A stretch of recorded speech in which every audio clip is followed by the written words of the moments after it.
Yeah, I know, everyone is fired up at the title and ready to tell me what a crap I am. To those people, I implore you to read the rest of this post before making a judgment. My 36M wife's 33F mother passed away 5 years ago from lung cancer. It was not a peaceful or easy way to go. Our lives understandably went on pause after the diagnosis, and we both spent a lot of time off work helping care for her mother. My wife had a pretty typical showing of grief at the time, cycling through different stages, same with our 3 kids. After she passed, however, my wife got really bad. I totally understand this. I can't say I know exactly what she went through because I haven't had a parent pass yet, but I understand how devastated she was. For months after, she could barely function. I gently took over pretty much all the responsibilities in the household and with the kids. She had been attending grief counseling since the diagnosis and continued after her mom's passing. None of this is the problem, and I tried to be as supportive as possible. She cried on my shoulder every night for months, and I just thought this was the expected lows of marriage that I need to carry with her. The problem is that after 5 years, she does not seem any better or more functional. She stopped grief counseling about 4 years ago and refused to go again, stating it would not help her and that nothing could. About a month before any major holiday, she will have a major downturn. In bed half the day, crying all day, does not want to interact with the family, and does not have the energy to do anything around the house. This will go on every single day until about a week after the holiday ends.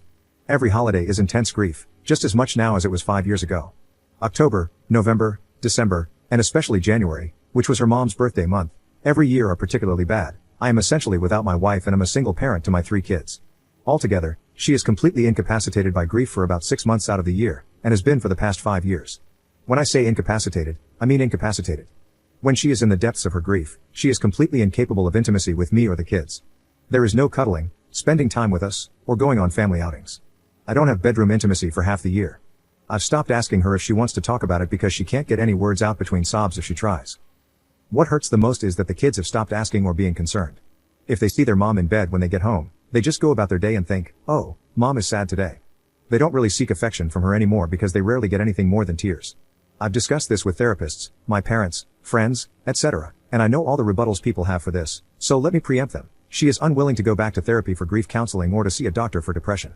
Yes, I know she's severely depressed, but I can't force her to go to the doctor. God knows I've tried so much. Yes, it really is just as intense as it was 5 years ago. No, I never tell her to get over it or blow her off. On my worst days, I just give her space and leave her be. Most days, I try to offer her some comfort. If you want to judge me for leaving her alone, whatever, but know that I feel like I essentially have caretaker fatigue at this point. I feel like my wife checked out of our lives when her mom passed.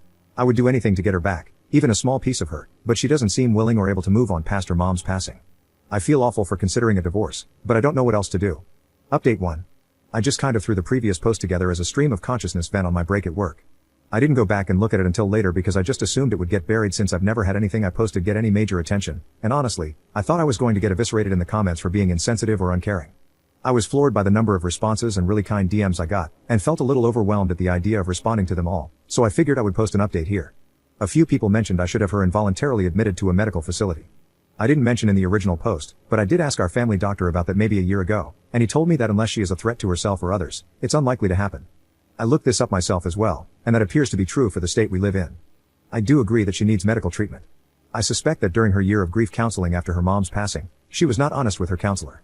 I have a distinctly sad memory of her coming home after one of her last sessions and telling me that her counselor said she probably wouldn't need to go much longer. Then she went and laid down on the bed and cried. I haven't been able to convince her to go back to counseling.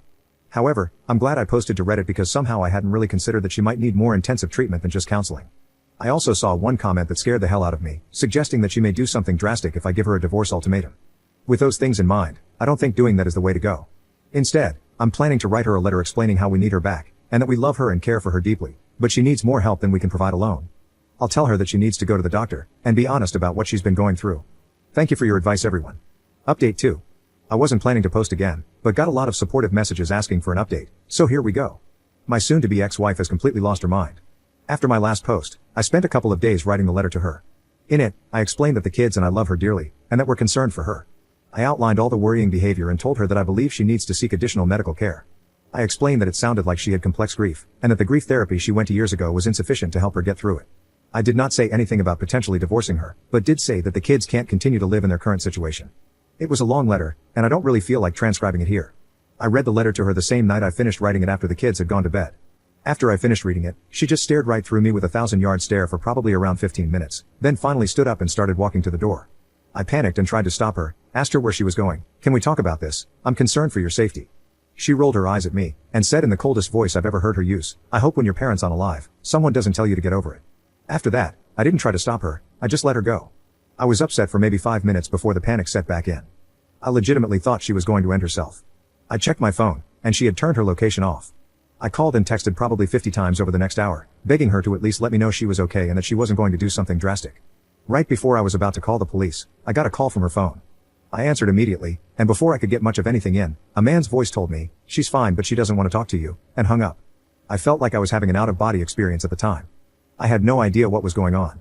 I almost called the cops anyway, but I was dissociating hard and talked myself out of it. I kept calling her phone all night, but no one picked up again. After about 2 a.m., it started going straight to voicemail. I barely slept that night. When I woke up the next day, she wasn't home. I took the kids to school, I normally do this, and my wife is normally still asleep while I do, so thank God they didn't ask where Mom was. I tried calling my wife's phone all morning, but still voicemail. I called her office and asked if she was at work, and they told me she had called in sick. I called in sick to work as well and basically just sat on my couch, trying to get a hold of her, while being a nervous wreck. I called my mom and asked if she could pick the kids up from school today and watch them overnight. I didn't tell her everything that was going on yet, just that something had come up that was urgent and I needed some help. My wife walked in the door sometime after 4 p.m. I tried to hug her, but she rejected me. I asked her where she had been, no response, just a blank stare. I asked her who had called me from her phone, no response, blank stare. At this point, I was frustrated and told her that if she didn't want to explain what was going on, she could get the F out. I regret saying it that way now, but holy crap was I frustrated. So she started talking, but it was like I was talking to a text-to-speech AI with her voice. No emotion, totally flat, almost annoyed. She told me that she had gone to her friend John's house. I had no idea who the F John was and asked her to explain further. Over a 2-hour or so conversation where I had to pry details out of her, I got most of the story. She was answering like a lawyer, very basic answers, no details or context outside of exactly what I was asking her. Basically, John is a coworker. I've met the dude once or twice at office party type events, but never really talked to him. I never saw him hanging out with my wife or showing interest in her, but apparently over the last year or so, she has been spilling all her feelings about her grief over her mom's passing to him, and he's been comforting her. He had a parent pass from cancer too, so I guess she felt they had a connection she didn't have with me. After I read her the letter, she said she realized that I don't care about her or her mom, and went to John's house to be comforted. I flat out asked her if she was having an affair with him, and she told me no. I asked her why she never mentioned she was close friends with this unknown guy, and she told me it was none of my business. I asked her if anything had happened between them while she was there, and she said they cuddled, and he held her while she cried. I asked to see her phone to check messages between them, and she refused. I couldn't get much more detail out of her about the whole situation. So when she went to take a shower, I tried to check her phone, but she had changed her passcode. I grabbed her iPad, which still had my thumbprint signature in it, and checked there. I left the house with the iPad to look for evidence while she was in the shower, and I did not immediately see any messages from anyone named John, but after digging briefly, I found it. She had put him in as Stacy in her contacts, but it was obviously him, and there were texts going back well over a year. A lot of her talking about her mom, a lot of him comforting her, a lot of him telling her I don't really care about her, and that he would never treat her that way if they were married. All of her replies were in agreement, and a lot of texts from her were complaining about me. The night she left, she texted him, "I'm on my way over if the offer is still there," followed by an immediate yes reply. Then the next morning, a text from her to him saying, "If he asks, we only talked." I threw up out my car door in a Walmart parking lot for 20 minutes. I came home and found her on the couch on her phone, seemingly unconcerned or unaware I had even left. I told her that I knew, and that she needed to leave. Again, she just stared at me for a while, not responding, until I got aggravated and told her to get the F out of the house. She immediately got up and said, "John was right about you," and left. I haven't seen her since.